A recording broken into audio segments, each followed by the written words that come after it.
Hello, parents of intermediate students. I want to welcome you to my first attempt at doing a newsletter through Screencast. Hopefully, you like the new format. Have a few topics that I'm going to go over with you. The first is the new statewide assessment that we will be doing this spring. It is called the ISASP, which stands for the Iowa Statewide Assessment of Student Progress. This assessment is one that we will be doing every spring from now on.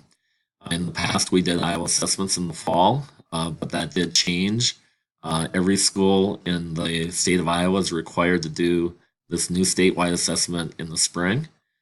Our window will be during the month of April, and we are just digging into getting to know the assessment better and finding out exactly what we will be doing with the assessment when we do give it in April. So there is still more to learn and more information to share with students, with parents, and with teachers. So there will be more information to come on this topic.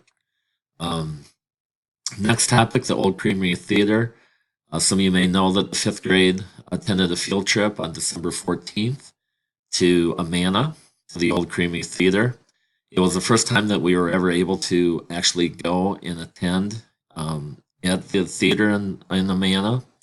I thought it was a great experience for the fifth graders. I heard nothing but positive comments from the fifth grade teachers and the students.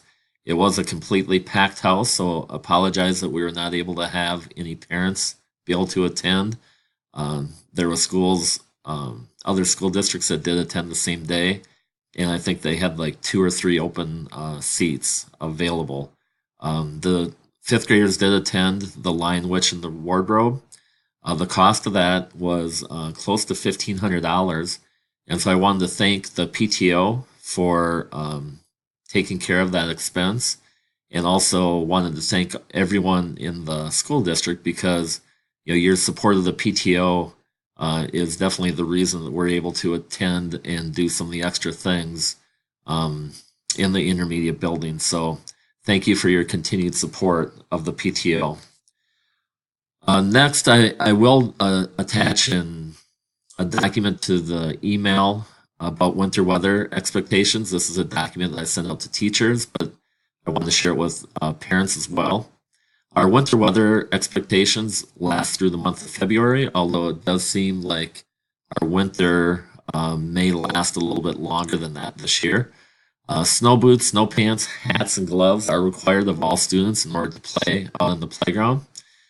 So we need to make sure that children either leave those items here during the day or they're bringing them back and forth every day, whatever works best for you and for your child's teacher. The children do go outside anytime that the wind chill is at 5 degrees or above. The only time that it does not happen is if there is some precipitation that may keep us from going outside, or if there is ice or something that may make it dangerous to be outside. So we want children to be outside as often as possible. So take a look at that attachment and let your child's teacher or me know if you have any questions about any of the expectations during the winter months. Another new program that we have put into place recently is Math Win Time. Your classroom teacher may call it something different. We really have not come up with a name for district-wide or at the intermediate building.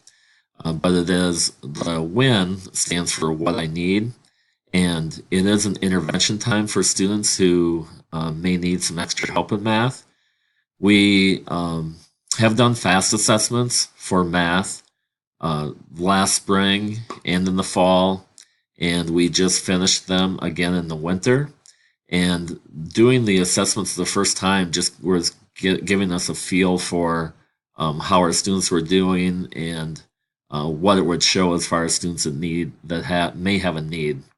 Just like the reading FAST assessment, the FAST assessment in math is just a screener, just to kind of show us if we have children who may need some extra help. It doesn't really give us any details. So we have purchased a program called Bridges.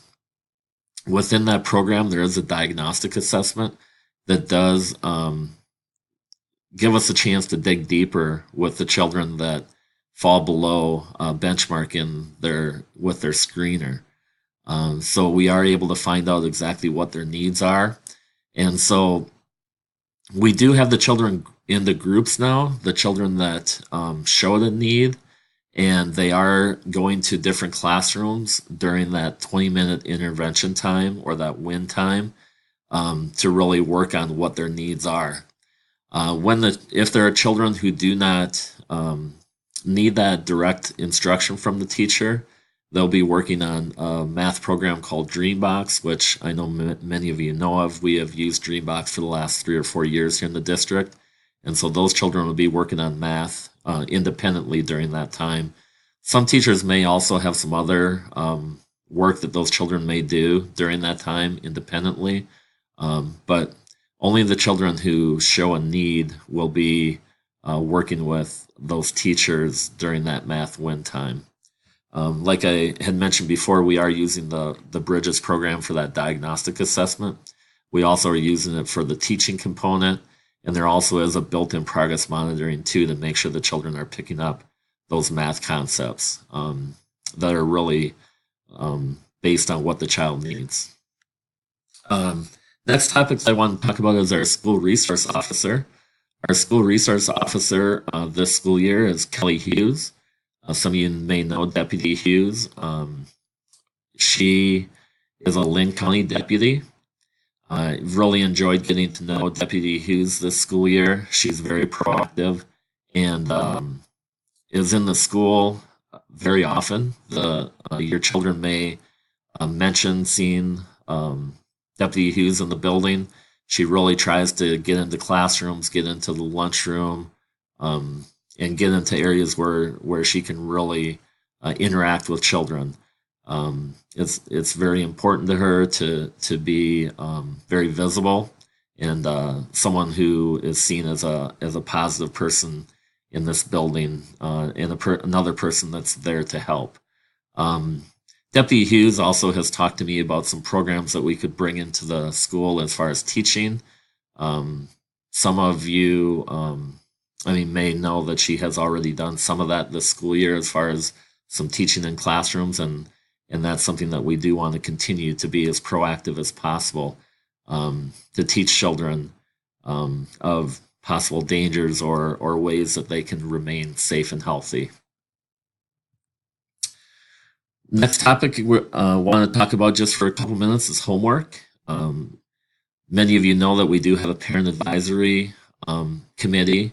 The parent advisory committee has met a couple times, and one topic that has come up is homework. And I have talked to our 5th grade teachers, and we are going to start implementing a little bit of homework with the 5th grade students between now and the end of the school year. We did talk about trying to build that so that we started small and gradually built till the end of the school year. There is research that does show that that homework can have somewhat of a positive effect on your upper level elementary students. The main thing is that we are going to be working on things that children already know how to do. It will be practice. There should not be any projects coming home that you will need to do with your child. It'll just mainly be practice of things that they already know how to do. One very important part of homework is reading. And one thing I've always said at the intermediate, that our homework is reading. Children should be reading 20 minutes a night, at least 5 nights a week, which brings our goal to 100 minutes for each week. And so we do continue to keep track of that. Each teacher should have a log, whether it's a weekly log or a monthly log, of children to keep track of that reading and bring those sheets back. And we do have an extra recess for those that turn in those reading logs. The percentage of children who are meeting those expectations are not quite as high as I would like. Hopefully between now and the end of the year, we just continue to see that percentage increase. Another new item this school year, many of you know about, is called Keeping Track. And that is a program where that we actually have in the office, and Mrs. Callahan or whoever is in the office at the time when you come in will ask you for your driver's license, and that driver's license will be scanned and it runs a quick check. And if everything is clear, then that person's able to visit a classroom, or we actually do it for anyone that comes into the building. So, any of our vendors or any, like, people that come to spray for the pests in the classrooms, or in the hallways or in the basement. Anyone that comes in the building for any reason other than employees that are here need to go through that and have that driver's license scanned. So if you are going to come visit school, just make sure that you bring your driver's license along. And I really appreciate everyone understanding that. The next item, I've mentioned earlier about the PTO and about how important the PTO is to both the primary and the intermediate buildings. Just it brings a lot of money so that we can do extra things like the playgrounds, some of the extra events that we do. So just continue to remember to take those box tops off those boxes at home and send them in with your child. Hy-Vee receipts also bring money to school. And if you can use the Script program to purchase those gift cards, it's a great way to purchase items that you already from stores that you're already going to be going to. In the past, I've used it for gas purchases. So just buy a couple of gift cards and I'd use it, when I fill up gas, and that money goes back to the school. So every little bit counts. I know that with everyone doing a little bit, it actually does bring thousands of dollars to the school for different events that we can bring to your children. So thank you for everyone that helps out with those box tops and those Hy-Vee receipts in the Script program. Again, this is the first time I've given this a try. I hope that you enjoyed it, and we'll talk to you again at the end of February. Thank you.